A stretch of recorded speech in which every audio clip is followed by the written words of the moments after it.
Life in the farm. Si asawa, busy si asawa.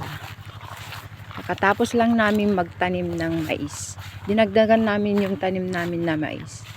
So, ito yung buhay namin ni asawa. Dito sa bukid o kaya doon sa kapilya. Dito umiikot ang aming mundo ni asawa. Yan. Ganda ng view, di ba, mga sisilabs? Pag ganito ang view, oh, nakakagaan ng pakiramdam. Dito kami naglalagi ni asawa pag walang